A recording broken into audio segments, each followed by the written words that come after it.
In spring 1981, anger erupted on the streets of London. The capital had not seen this level of violence for more than a century. How long can you suppress a feeling? Right? How long can you suppress a feeling, man?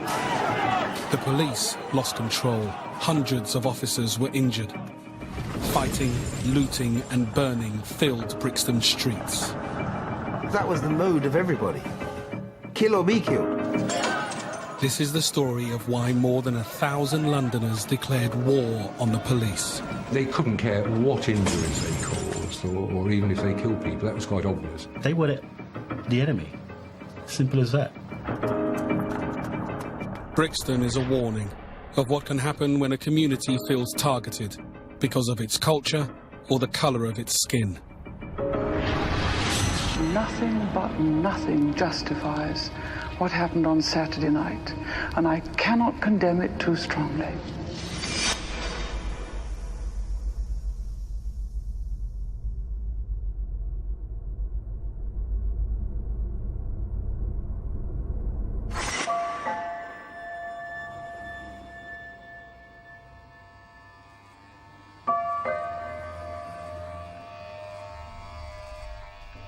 It was a very good atmosphere before the problem.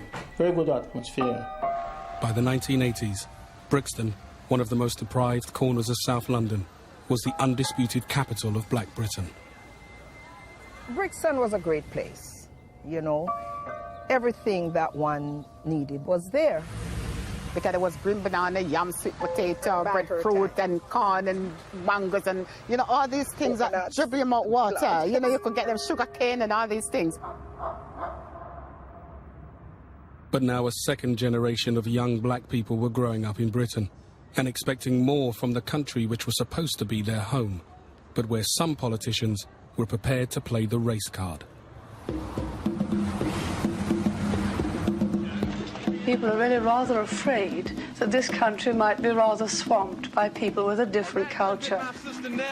In 1981, 2 years into Margaret Thatcher's first government, race relations were at a crossroads. We now had on our hands a generation of young black people who were British and who were not prepared to be as grateful, shall we say, as their parents for the new life that we had afforded them. As mass unemployment hit the black community hardest, 1 in every 2 black youths was left out of work. We had a feeling that we just weren't wanted in this country. Weren't wanted, that we were despised. In January 1981, bitterness intensified when 13 black youngsters were burnt to death at a party in New Cross in southeast London.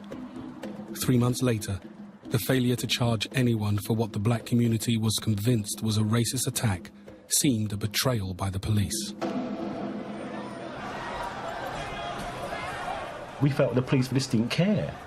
There was tensions already between us growing at the time, and that just pushed us further apart more than ever. You know, when I came to this country, I was told, if you get lost or if you have any problem, just go to a policeman. Oh, yes, we were told that. You know, you wouldn't ask anybody directions. You would go to a policeman because you see them as nice people.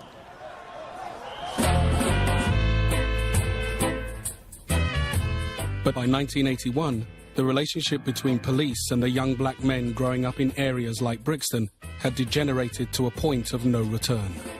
I'm in the underground and I'm in Oxford Circus, changing tubes to come to Brixton. And that's when I first noticed these couple of men. They grabbed me. Excuse me, I'm arresting you for suspicion of pickpocketing from persons unknown. And I'm thinking, me no pickpocket, me a Rasta. Almost every young black man in Brixton had a story to tell about police harassment or brutality. I remember getting on a bus one time from Brixton going to Clapham, and they came on the bus and said I was nicking a purse, took me off the bus, couldn't find nothing on me, they just gave me a good kicking and sent me away. You know, what could you do? There's like 5, 6 police and just you as a little black kid. They didn't arrest no one, they just beat us up and left us there.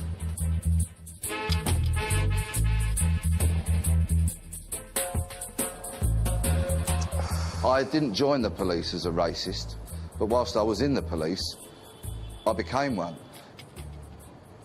We just went out and made a beeline for whosoever we wanted to arrest. So you'd say you'd seen them try 2 or 3 car door handles.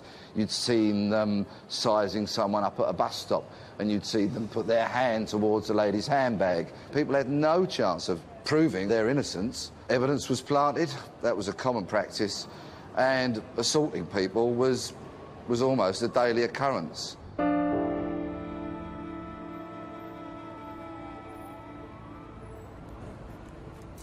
They used to raid dances. I was in one particular dance where they battered down the door, beat up women, beat up men. There was countless police vans outside on Elm Park that night. And I was one of those, in one of the police vans, taken back to Brixton police station. My face pressed down to the floor. There was a boot upon my neck, upon my back, and then we were dragged out to the police cells. Sitting in that cell and hearing the screams of the older guys along the cell corridor, it was just frightening. So that's when I realised that these stories weren't extravagances. It was actually happening.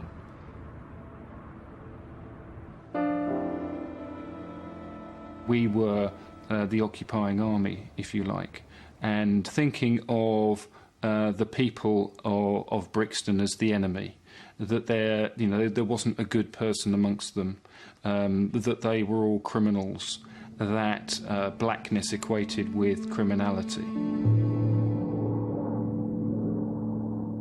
Despite the close attentions of Brixton's police, there was one place where young black men did feel safe. Railton Road, in the heart of Brixton, was known locally as the front line. It was the only place that you felt really comfortable, that the police wouldn't just always be able to grab you. From this cruel world, we could go there and just be with our kin. We felt it belonged to the West Indian community.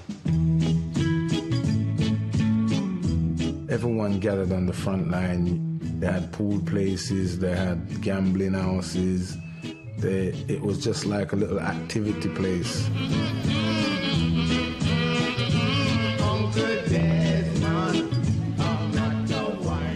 It was a hub of activity down there. It was just always something going on in the front line, always.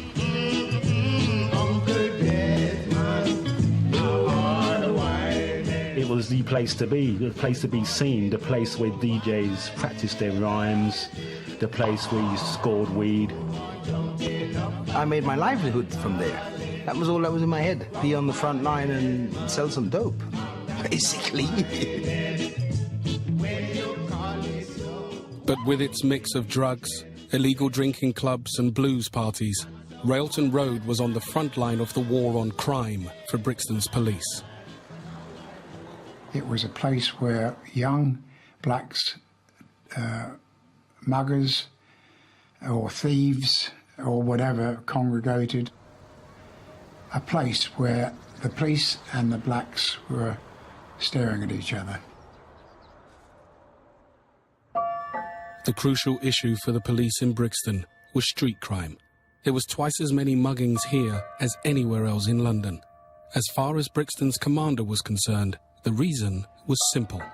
Is this racial crime? Is this black youths picking on old white ladies, or is it everyone being attacked? I think you'll find that a large, very large proportion of this type of crime is committed by black youths. It's like you see the cloud and you feel, well, oh, it's going to rain because the cloud is dark. In the days before? Yeah. In the days before, yes. In April 1981, the police claimed crime in Brixton had reached a crisis point, with muggings going up nearly 4 times faster than in any other borough. Under the surface, there was always a fire smouldering, and it just needed something else to set it off. Brixton's police were about to provide that something. On April the 6th, they launched an undercover operation codenamed Swamp 81.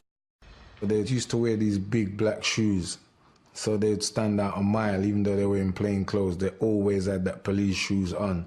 So if you wanted to know a policeman, just look at his feet and you'd see. On Monday morning, 5 days before rioting erupted, 10 squads of plainclothes police officers left Brixton Police Station. What I condoned was a build-up of police because the crime was building up within Brixton area, and it seemed to me and experienced detective officers that a lot of it was emanating from the front line. It was simply stopping and searching any young black man that happened to move in and around the central Brixton area. They just stop any and every black person, young or old, but especially kids. Everywhere you look, there was a Bobby there, him and his friend, walking up and down and harassing you and asking you to what you got in your pockets and stuff like that. And if you didn't want to tell him, he got a bit aggressive. Even on Rowton Road, they was actually brave enough to come to the top end of the line and make a number of arrests there. We thought, wow, they're gonna try arrest us anywhere now. Tension was rising, but crime was falling.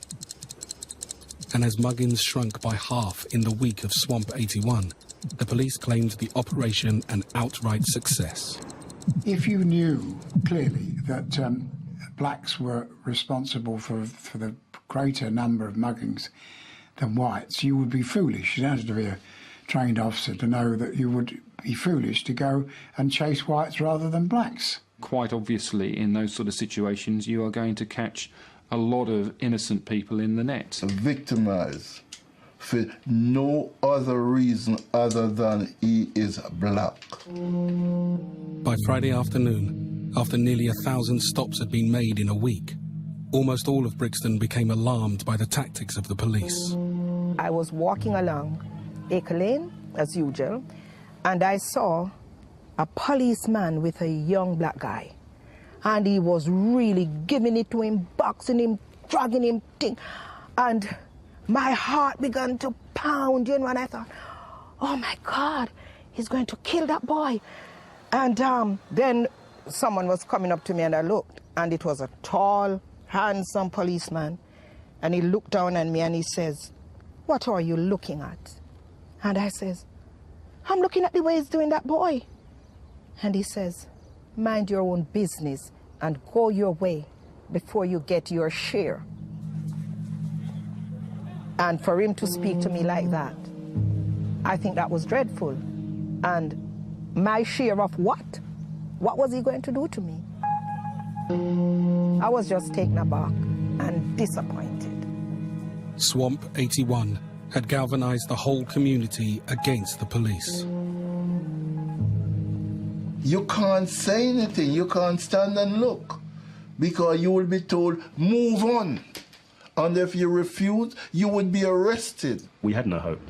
So it come to a point now that we didn't care anymore. We didn't care anymore. What are you going to do, just sit and take it?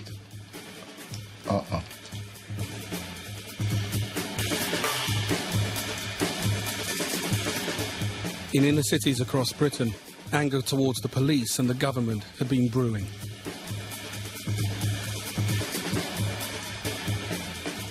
In just 1 week, Swamp 81 had pushed Brixton to the brink.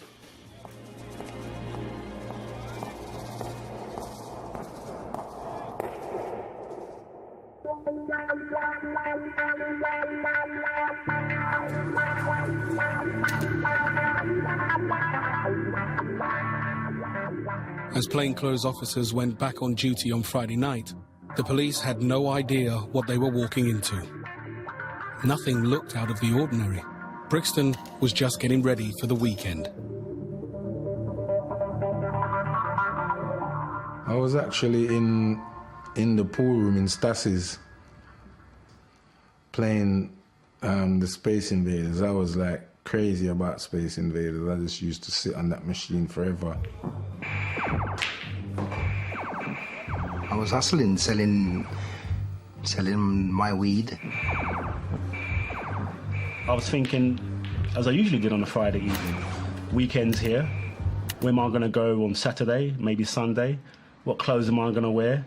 What girls' numbers can I get?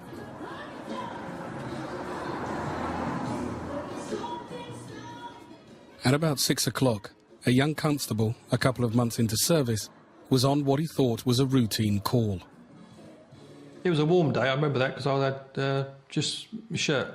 Wasn't wearing a tunic, so I was in shirt sleeves, and we had new open collars there. You didn't have to wear a tie. With every young black man in Brixton seeing the police as the enemy, any event was ripe for misinterpretation. A fight in a pool hall was all it took to set things off.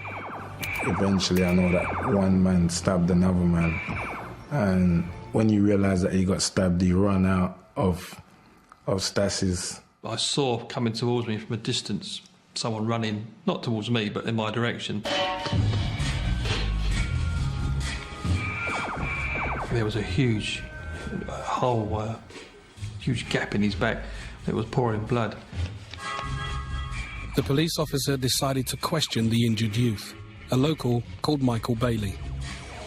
I think he must have been weak because he fell over. Just as he fell over, there's a policeman that came down. I was then joined by several other black people. But we would all run out there thinking that, yeah, because, you know, you kids, you just want to see fire, innit? I tried to explain. I mean, I was covered in his blood as well by now. And he managed to get away. A couple of minutes later, I heard on the radio that the van unit had found him and that they were trying to help him. Police records show the officers at the scene had already radioed for an ambulance. But the crowd refused to believe them. They're trying to nick the guy that's on the floor who's bleeding. So we're saying, look, can't you see that the man's bleeding? Can't you see that the man, it looks like he's dying? Because I'm sure I can remember he was changing colour. They were trying to help him in the back of the van, and people's perceptions again that they were trying to hurt him. The hospital was like 3-4 minutes down the road. You'll be there in 2 minutes as long as you put your sirens on. And they were saying, no, they can't do it, and they weren't going to take this guy in the back of their car. And it escalated from there. Within minutes, the misunderstanding had turned into a standoff as 40 black youths gathered around the police van with the stabbed man inside. I joined the melee. I joined the melee, so to speak. You've got these three cops cornered, innit? And, you know what I mean, you're always being cornered by them. Next thing you know, bricks and stones and buckles start fling. Everything broke out right there and then. On that day, I was part of a team that drove around in a van, and the call came up for urgent assistance. Over the bridge. The operators on the radio at Scotland Yard were calling for all available units to make their way there.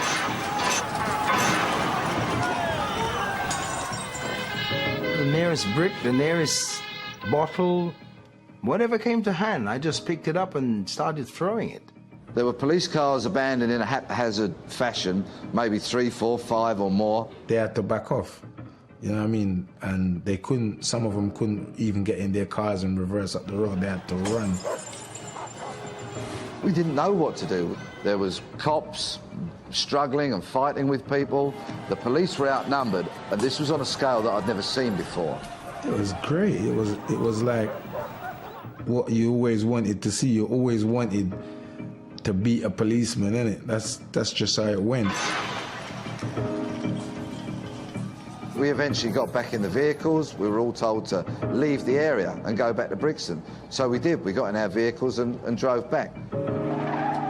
With surprise on their side, the 100-strong crowd had beaten 30 police officers into retreat.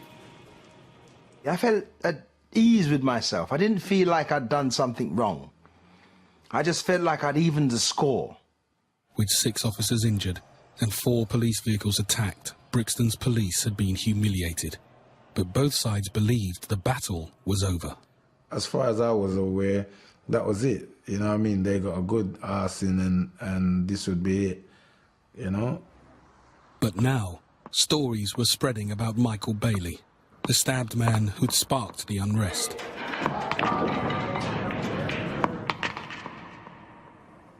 in the night, there was nothing else to talk about.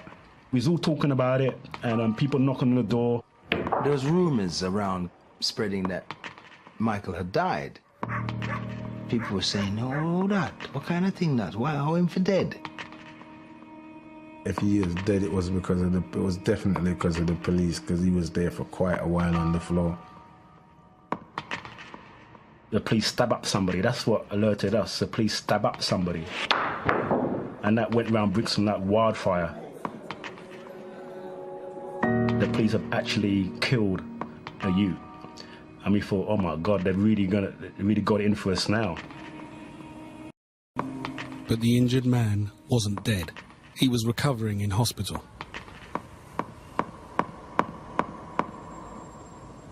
So in a bid to calm local tempers, the police called in community leaders. You reach a point where you can't take anymore. We're going to do something about it. What we're going to do, you don't even know. But you start doing something. On the surface, Brixton looked peaceful. Community leaders pleaded with the police to keep it that way by stopping Swamp 81, the operation that had sparked so much local anger. If I'd have withdrawn, a lot of people would have seen that as surrender, and also it would have laid me open to the charge of failing to police the area properly. It would have been beyond belief to have withdrawn police because somebody said, "Oh, I think you're doing it all wrong." I had a responsibility not only to Rioton Road, but also to the people in Brixton. Feelings were running high. Violence had erupted just hours before, but the police ignored the black community's advice and decided Swamp 81, the hated war on street crime, would continue. The police can only police with the consent of the local community, and where the local community do not consent to the way in which the police operate, then there is going to be trouble.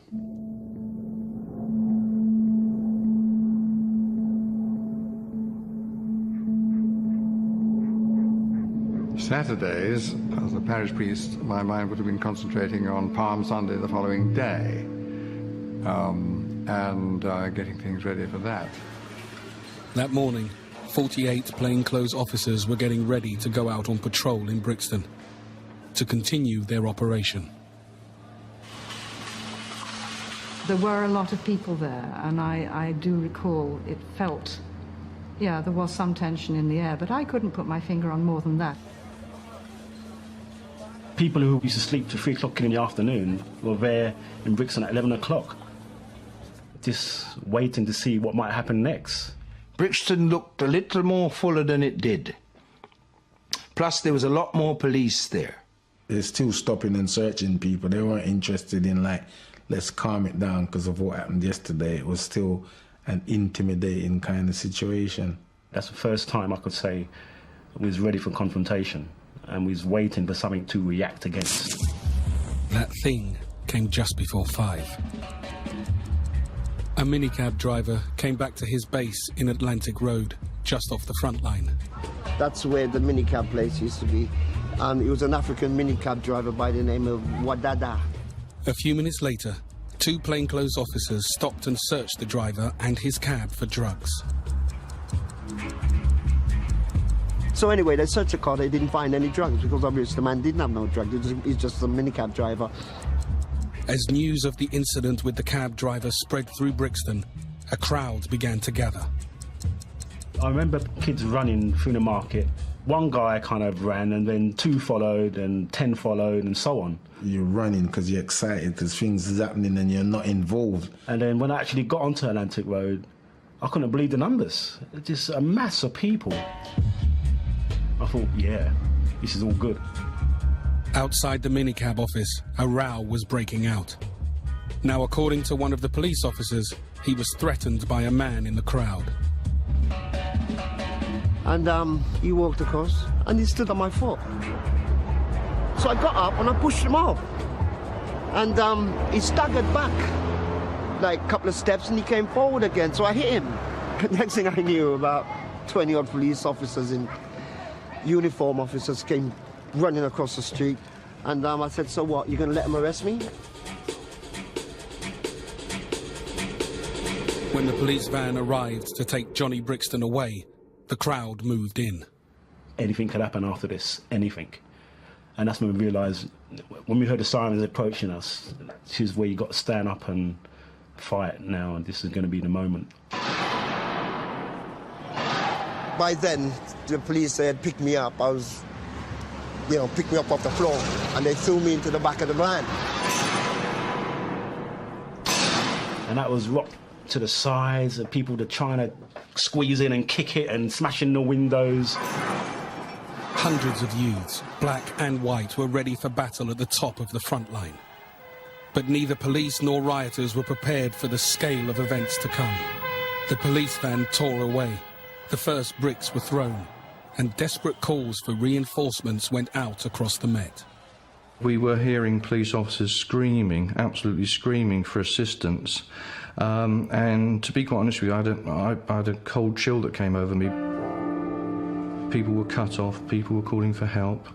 So it did start to build up a picture for us before we got there. When reinforcements arrived at the top of the front line, the trouble seemed to be over. It was like driving into a ghost town, yes. It was very eerie, very quiet. We could still hear the radio going, so we knew that there were things going on, but we couldn't see it. We were all from different areas, nobody knew each other. But a dozen police officers is quite good, so we thought we were quite competent to hold that road and not let anybody through to the shopping centre, so we were quite jolly and happy. This was our target. Don't let anybody through here into Brixton town. We were going to hold it under all circumstances. I could hear police officers round the other road as well, which sounded like they're under attack. This is when we saw our first rioters. And as we moved up to Rowton Road, that's when these people saw us and we became their targets. I can see the people coming down the road now. We'd desperately search for stones or anything, bricks. Once we find a piece, we'd pick it up, take a bit of a run up, charge down the road, throw it into the ranks and just hurl it. Look around for another piece of brick or whatever, and the sky was just darkened. Bricks started to rain down. We had no shields. I remember at one stage grabbing hold of a dustbin lid. We were retreating. We were definitely retreating. We had to for our own safety. In that initial period, the first half hour, the police had absolutely no control whatsoever, which was very empowering, right, let's bring it to them.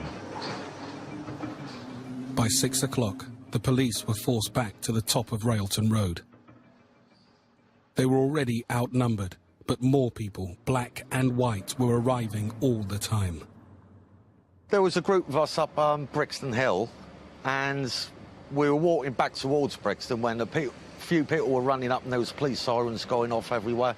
And somebody told us that it had kicked off big time down in the line. I think I got a phone call from a friend saying that there's something's happening in Brixton. It was a riot, and I didn't know what a riot was, so it was a bit of a shock. I remember thinking, what's a riot? And then went down to investigate, as you do.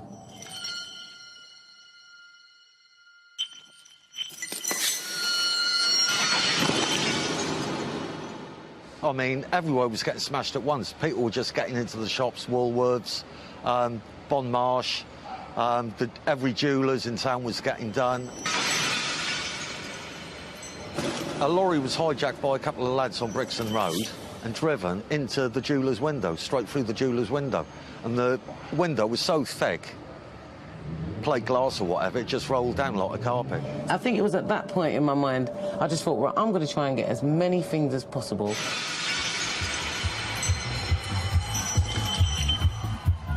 It was like ants to honey. There were so many people in there, just diamond rings, sovereigns rolling down the pavements.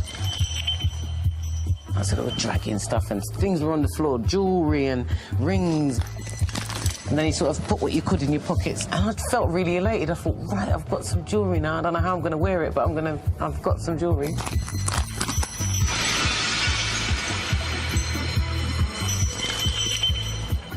We were getting something that we'd always wanted, that we weren't able to afford. And nobody was telling us what we couldn't do and what we could do. We were doing what we wanted to do.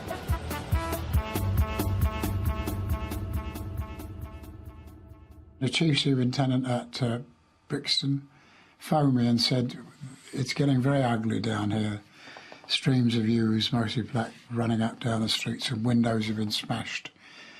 And I think you ought to come down. And I said, I couldn't agree more.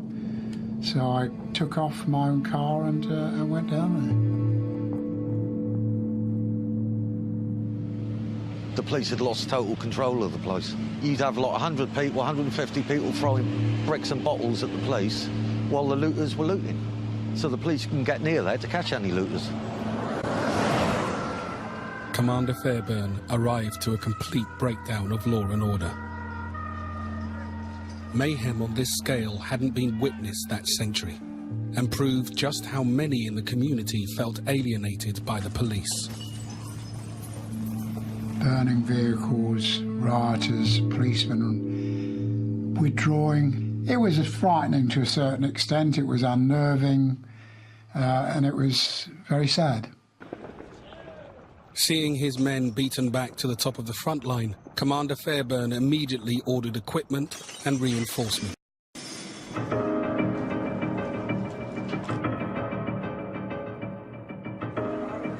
We finally got our shields and people were bringing them up to people in the front line. We came up the road, but nobody knew how to use them, and we were locked in one line. We became Aunt Sally's. We couldn't move, because the idea of a shield is to go forward, to push the crowd back. And I remember being locked up, and I remember seeing this bricks coming over, and there's nothing I could do. I couldn't bring my shield up to defend myself. I couldn't bring the shield down because it was just locked there. I had traffic officers to one side of me and admin staff that had never seen a shield, women police officers that were not trained in shields those days.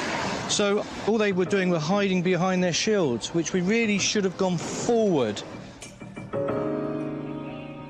Whilst the police were locked up behind their shields, the rioters were preparing to move the battle up a gear. There was a sense of that after that first stone, maybe a bigger stone, maybe a bigger brick, maybe something even more evil to throw.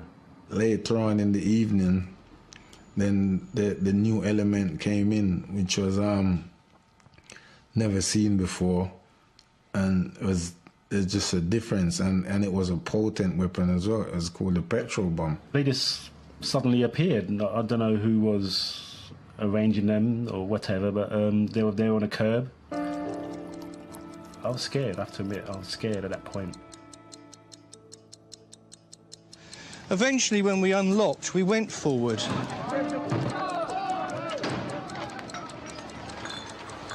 And as we went forward as we should do, in groups of 3, but keeping in line.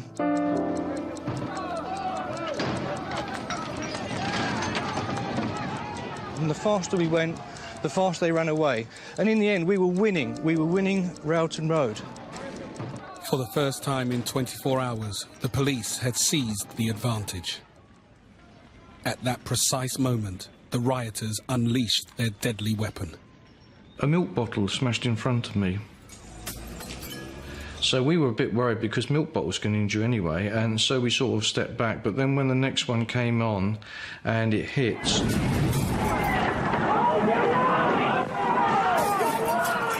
I mean, you know, what can you do against fire?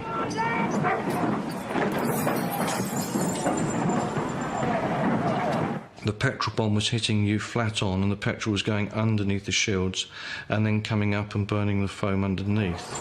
To see those polices putting their tail between their legs and hightailing it down the road was a sight to behold. It was just a wonderful sight.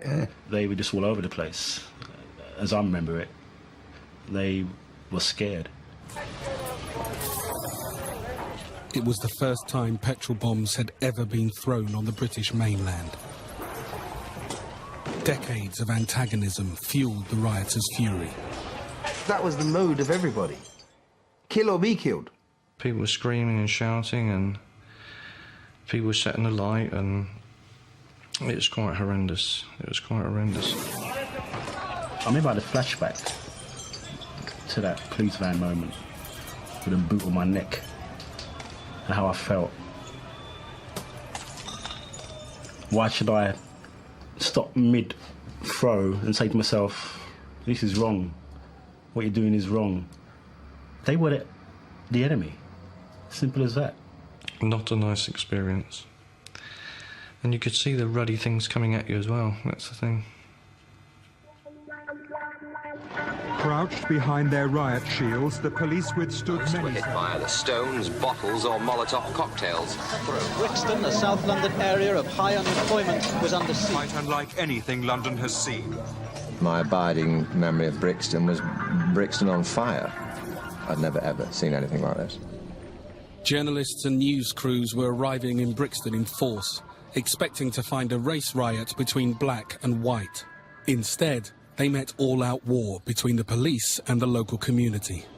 The hostility between the black young people in particular and the Metropolitan Police was something I hadn't encountered before, and I wasn't fully aware of, I must confess, until that night. By now, the rioters were holding the whole of Railton Road, and they were determined to stop anyone in a uniform, not just the police, from entering their territory. I'd only been driving for 2 weeks, just qualified for 2 weeks, so I was really excited being a driver.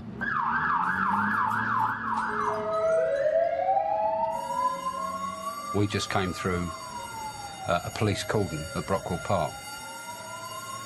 And just as we got through the first crowd, that's the first indication anything was wrong, because there was a loud bang on the side of the fire engine. I thought I'd hit somebody, and my station officer just turned around to me and said, whatever you do, don't stop, keep going. I think it was a brick that first shattered the windscreen, I'm not sure. And once that was gone, there was no protection for the two of us in the front cab, the station officer and myself. We was just fair game from there on in. For the first time in their history, the fire brigade were under attack. Aggression was building. Even hardened journalists were stunned by what they found. This was just 4 miles down the road from the Houses of Parliament. This was a part of London. I'd experienced similar scenes in Northern Ireland. I'd never seen anything like this in a mainland city. Bricks, glass, paving slab hit me in the chest, and my arm was torn off the steering wheel with something smashing into my left arm. And you can see the anger in their face while they're throwing bricks and bottles, and I was just so terrified.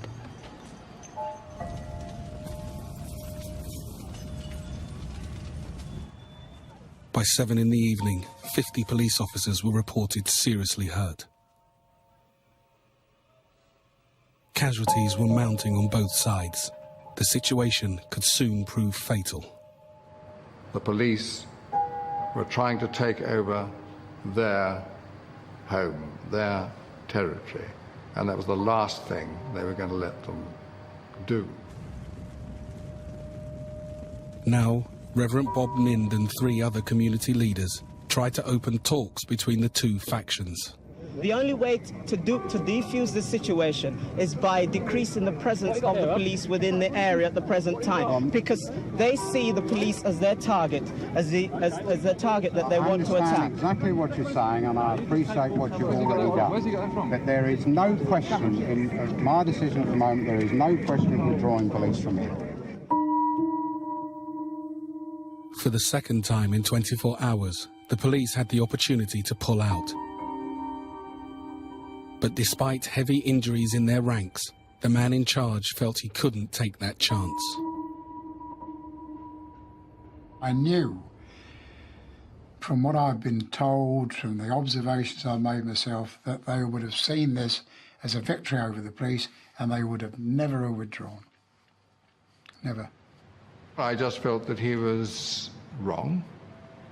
I hoped that he would reflect upon it. And having said what I could at that point, there was nothing much one could now do about it. I went back round the corner again. I didn't believe what they said.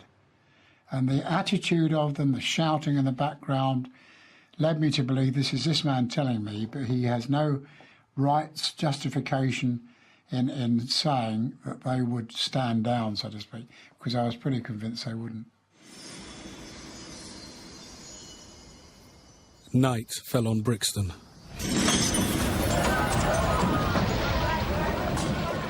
The possibility of peace had been lost,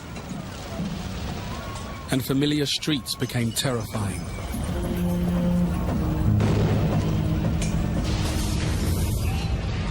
After a while, you often ask yourself, my God, how long can this go on? How long can we keep doing this? My colleagues were on fire, my colleagues have been injured, so now it's time people got arrested. Some of the police now began to change their tactics. A few streets away from the main police line, a photographer spotted some officers blocking off the road. I saw the police forming a cordon behind me here, and at a suitable moment I slipped through it and came down to see what was going on. And I found a group of policemen having tea, standing around the corner.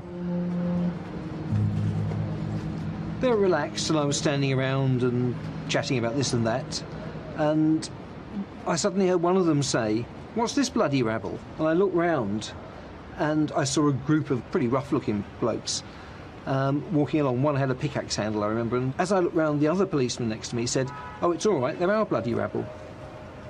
Next, all the street lights went off.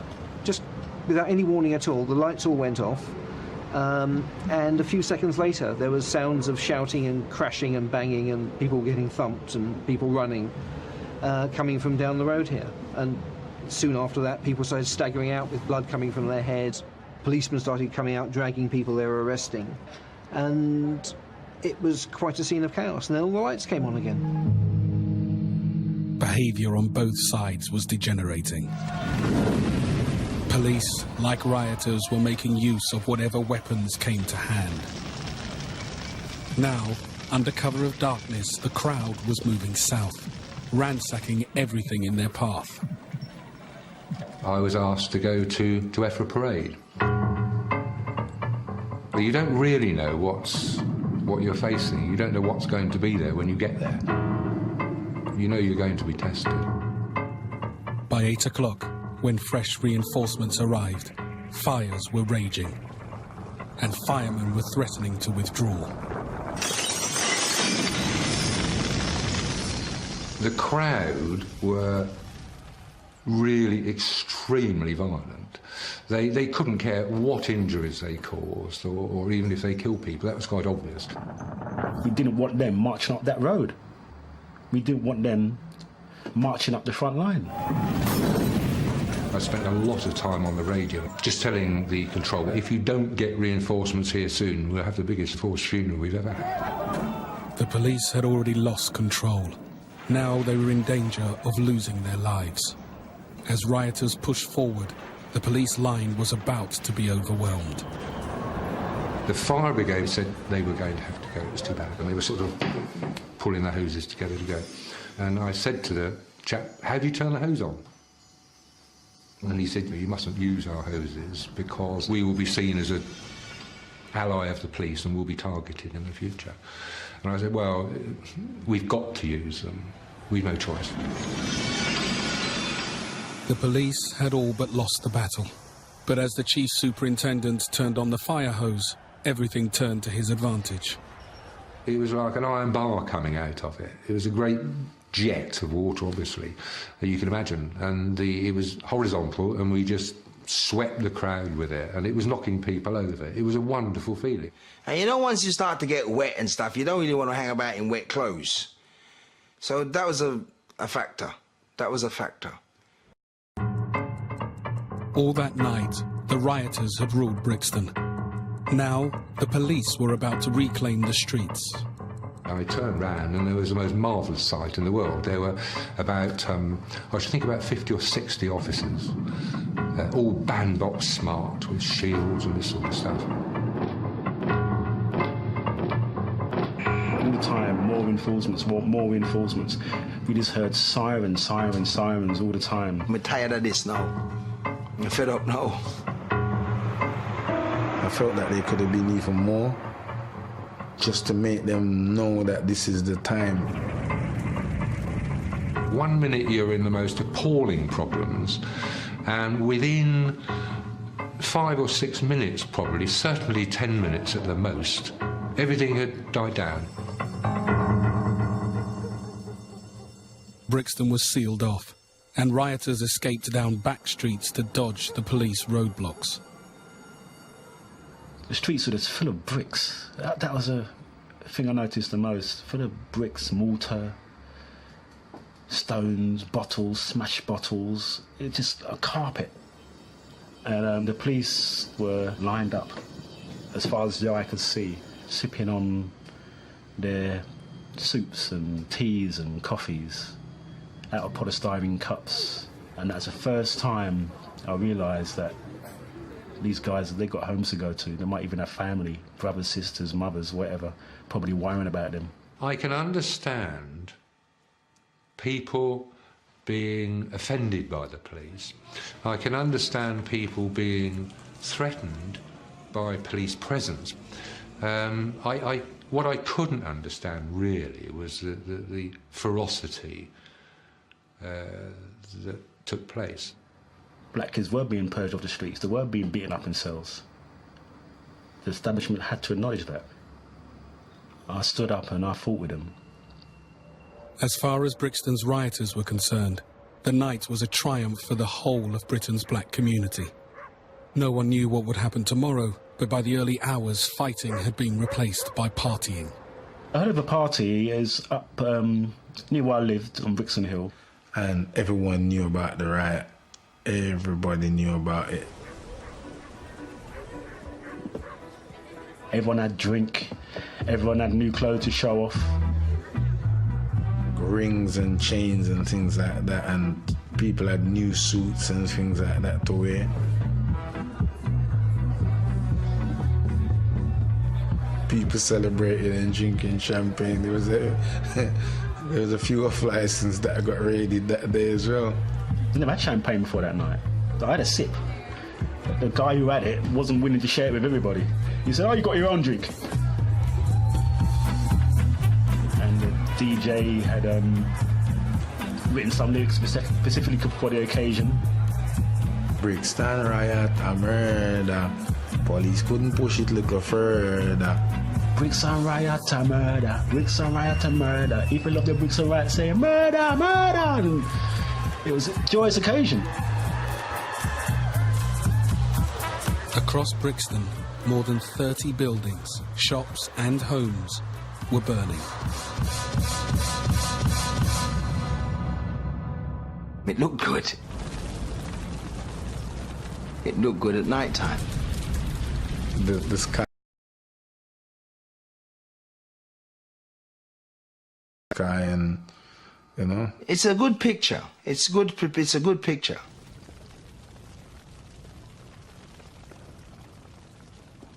They decided to take us on, and this is our response.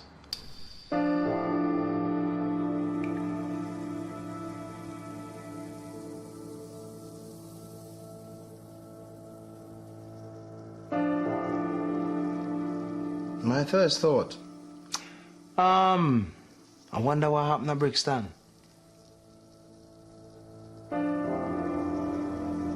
Broken windows everywhere, cars just dead.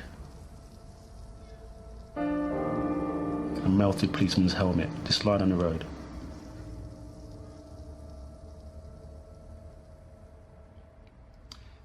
You felt shame in a way to say, why, that's what you did to your own community. You kind of feel shame after.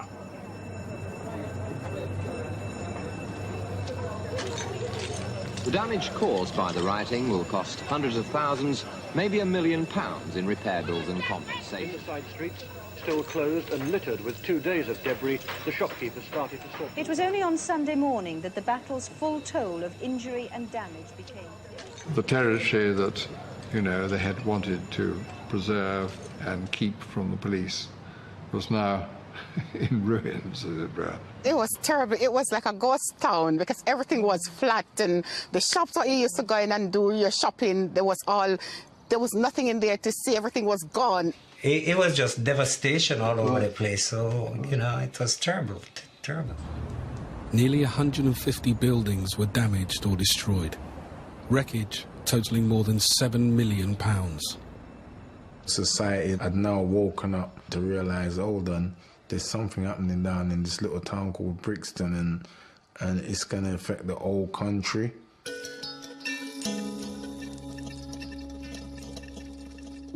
It was the worst breakdown in law and order seen on the mainland for nearly 200 years.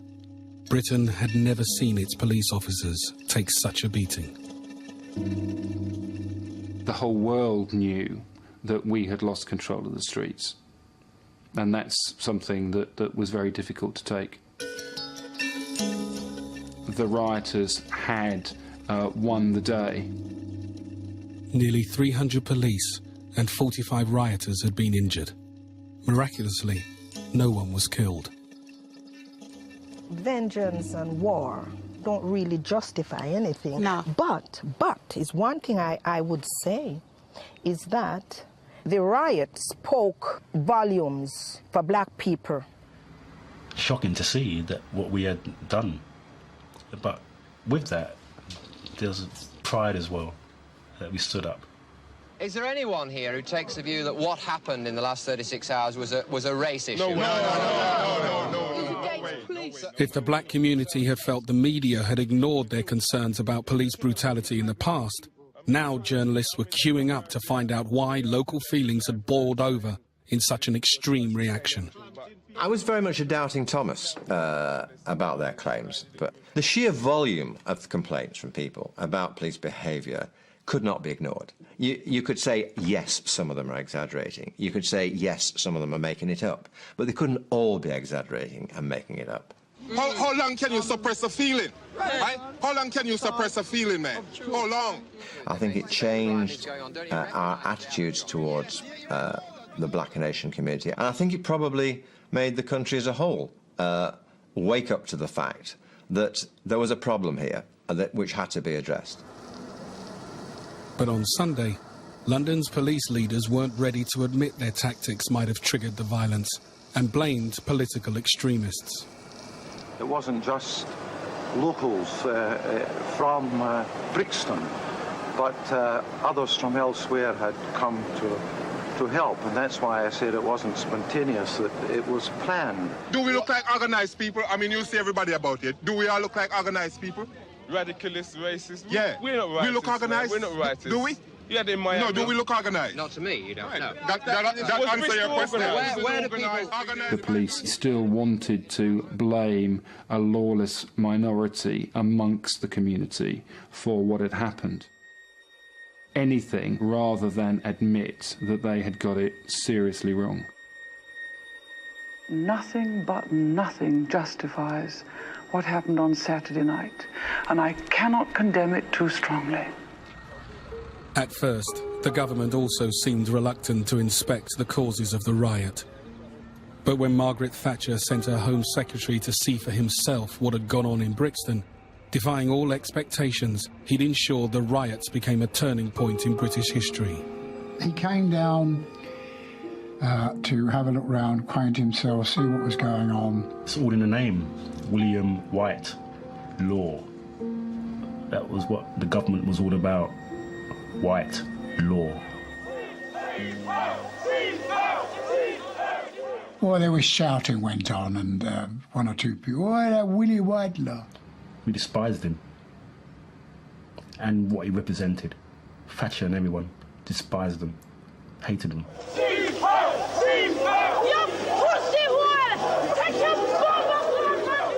The police have, in a very difficult task, and I want to say this again and again, deserve the support of every law-abiding citizen in this country, because this country places on all its citizens that responsibility, because we ask the police to carry out these duties on our behalf.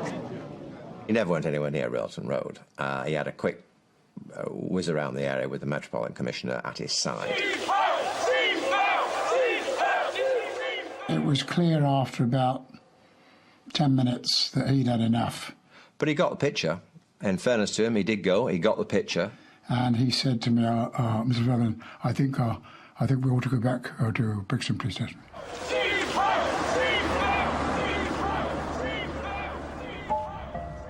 By the time Thatcher's Home Secretary had crossed back over the river, he decided to launch a major public inquiry, to be headed by Lord Scarman. The Home Secretary orders a one-man public inquiry into the Brixton riots, but local residents fear it won't examine their long-standing grievances.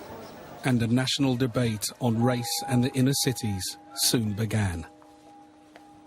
Quite clearly, we've got to limit any further mass immigration into this country, and if any people wish to return to their country of ethnic origin, they should be encouraged to do so by the government. The police should recognise that, in fact, it's not on to treat people in what seems to many blacks in Brixton as an oppressive and unjust manner, simply because... I hope it's going to be a very quick inquiry. Lord Scarman will report, and I hope he will be very candid in the recommendations that he makes to government.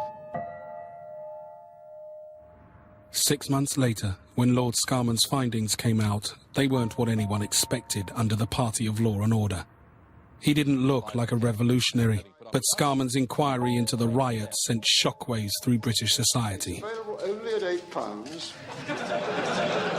For the first time in their history, he'd put the police as an institution on trial and found them guilty. Clearly, a large degree of responsibility lay at the door of the police service. The police had got the policing of the local area wrong to the extent that they lost control.